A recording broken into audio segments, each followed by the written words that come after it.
Hello everybody and welcome back to my channel. If you're new here, hi there, I'm Sabrina Clarke and I like to upload college, lifestyle, and occasionally beauty videos to this channel. So if you enjoy your stay here, which I hope you do, then please feel free to subscribe down below and also give this video a thumbs up. As you can probably tell from the title bar below, today's video is going to be about developing a better you. Now I just want to clear things up. I'm not telling you how to be, who to be, or where to be, but all I'm saying is these are the things that I learned from my freshman year in college, that is.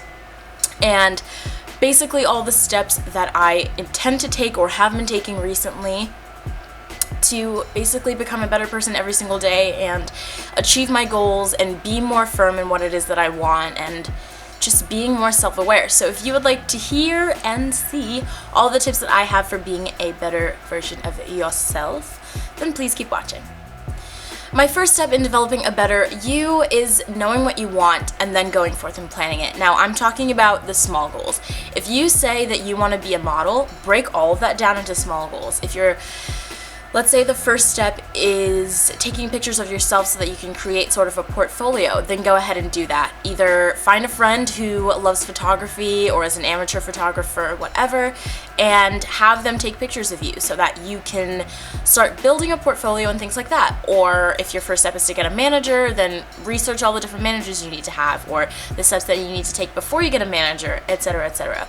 In terms of how this tip applies to college, maybe, for example, you want to break your goals down to 1 week. Weekly goals, for example. So you might say, this week I want to dedicate 3 hours to studying for one subject, or I want to dedicate 4 hours to preparing for the exam that I know is going to be in 2 weeks. Heads up, all of your things are on your syllabus. Use your syllabus like a Bible. I'm not kidding. Everything is printed out on your syllabus. If it's not, there's something wrong with your professor. Anyway. So if you want to dedicate time to whatever it is, set that in the beginning of the week. Take a look at your weekly calendar, take a look at your monthly calendar, take a look at your syllabus and say, okay, what things are coming up this week that I know that I need to prepare for? And then, since you know that that's what you want to prepare for, plan it. Set those times, that way you can hold yourself accountable and really be sure to stick to them. And if you don't, then you feel bad, and then you're like, okay, I'll actually do it next time because I know what it's like when I don't do it, even though I really wanted to actually be on the ball. Be on the ball, be on my game, be on my game in the ball, on the ball in the game. You know what I'm saying, right? My second tip is to set only realistic expectations. Outside of college, what I mean by this is basically, I like to use the example of the fact that I would like to work out a little bit more this year than I did last year. So I know that that means that I can't say I want to be 90 pounds by the end of the school year, because that's not realistic at all, especially not for my body type, since half of my body weight, because that's how I've been created, that's how I'm made up, half of my body weight is actually muscle mass. So if I want to tone my muscles like I realistically do, then I know that I'm actually probably going to end up being a little bit heavier, even though I might look leaner. So I have to say to myself, what is it that I want? I can't go by weight, because there's been this thing floating around recently of a lot of these fitness gurus talking about how weight doesn't really matter. But I would take a look at that and say, okay, well, I know that weight doesn't really matter, because if I want to get strong, then I know that that muscle that I'm going to be gaining and getting strong is going to be weighing a lot as well. So maybe it's just I'm going to lose 10 inches off my hips, or I want to make my arms look leaner, or I want to do 10 push-ups every day. Those are realistic expectations. Or if I want to say I want to be able to hold a plank for 3 minutes by the end of the month. And then you go back to step number 1, knowing what you want and planning it, and say, what can I do every single day, little by little, to get what I want?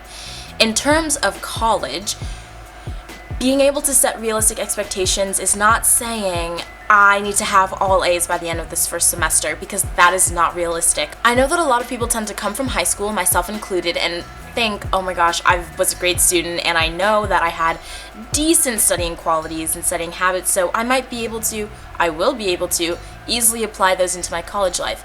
That is the worst thing you could possibly think about. What you want to think about is, how have people done in the past?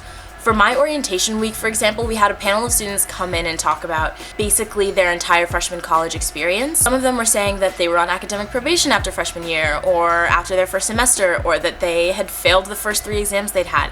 All of that stuff happens. It's so real, and don't feel bad or beat yourself up if it does happen, because it's completely normal. College is an adjustment period, so the realistic expectations I would suggest you set are things like, I'm going to dedicate X amount of time to studying for this because I really care about this class, I really like this class, or this class is really hard and I don't want it to weigh my GPA down. So if you really take an objective look at everything and see how everything pans out, you'll be able to create a bigger picture for yourself and slowly be able to build up to what it is that you really want. My third tip in developing a better you is understanding why you want this for yourself.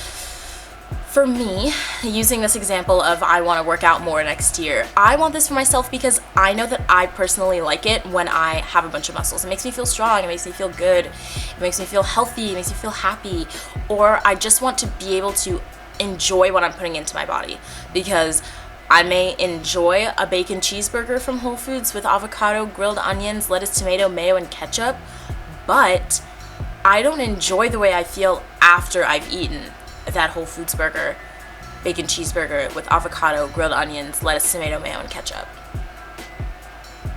Right? So I know that I personally, in this example, want to feel better about my body. So if I know that the ways I will feel better about my body is by understanding what it is I'm putting in my body and how it makes me feel later on. I'm not saying I'm going vegan, because I'm not doing that, but it's more so eating better or eating more regularly, or if I snack better, like I eat almonds. I love almonds. Oh my god, they're so good. Or if I eat more fruits, or if I make granola. I love my homemade granola recipe. I definitely intend on filming a granola recipe, so stick up for that. But I just want to enjoy the things that I put in my body and feel good after that. So I know that that's what I want for myself. So I'm going to strive for that every single day, or as often as I actually tend to stick to this. So in the college version of that, why do you want to have all A's? Why do you want a 4.0 GPA or QPA? Because we have QPA, I don't know why. Why do you want that for yourself? Is it because your parents expect that of you? Is it because that's what you've always had and that's what you expect to get, and so if you get anything else, you're going to beat yourself up? Or do you feel that that's what you truly deserve? So if you figure out why you want whatever goal it is that you set for yourself, then you'll be golden. You'll be able to, if ever you get like sidetracked or distracted from that goal, you can say, wait, I want to stay focused. I want this goal for myself because of XYZ, whatever you've said, and you'll be fine. College is a marathon, not a sprint. So that basically means that you're not going to sprint for all 4 years, 5 years, whatever. You're not going to sprint for all 26.2 miles. You're going to have a nice even pace. And that even pace in college is having a center, having a basic routine, having a knowledge of what it is that you want for yourself and why you want it, so that you can always come back to it and rely on it every single time. My fourth tip is probably one that you've heard your whole life, which is basically try again. And don't beat yourself up if you don't get it on the first time. You're human. It's normal for you to fail and fail again and fail again. In the college explanation, that's pretty much, if you fail your first exam, don't drop the class.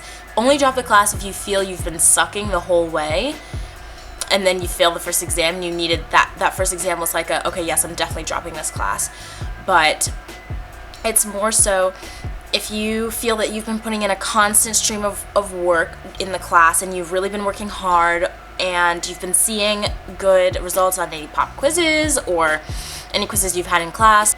If you see yourself doing well, or you have a steady stream of success in a class, and then you get the first exam back and you just bomb it, don't drop the class, don't quit it, because that's not really substantial enough evidence for you to drop it. You know, if you've been doing well and you just didn't do well on this one test, that's okay. Go to your professor, email him or her, and find out, where did I go wrong? What did I do? Why did I not get the grade that I thought I needed on this exam, you know? And if you do that, you'll be able to understand that it's not all about the constant 100s. Like, college is not all about 100s. Like, that's also my issue with my school right now, because everybody's like, I have to be the best all the time, and if I'm not the best, I suck. And that's not true. Being the best is about being the best and how you feel about yourself. I feel that I'm the best when I know I've put in 100%, 110% into studying and seen some kind of result out of it. Why am I congested? Excuse me.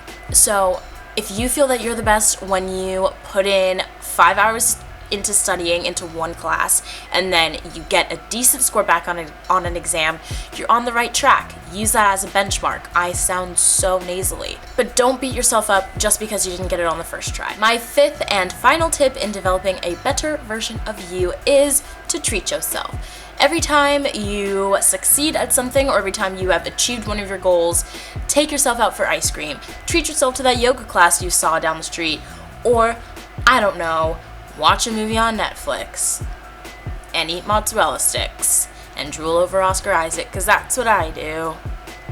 If you reward yourself every time you're doing well, basically it's like treating yourself like a dog. Every time your dog does something good, or a dog does something good, and you reward it with a treat, it knows to constantly do that again. So you're basically doing that with your own brain. And if you have taken the 5 hours to study for that exam, not 5 hours consecutively, I do not recommend that. That's not good for the brain. But if you've taken those 5 hours to really study and look back at everything that you said you were going to look back at, and you did it, and you felt good, and you took the steps that you needed to take in order to do decently well on that exam, however you feel that benchmark is for you, then treat yourself. My brain is officially fried, so now I'm going to close up this video. Ooh, ooh. Where did I get that from? Baby mama? I think so.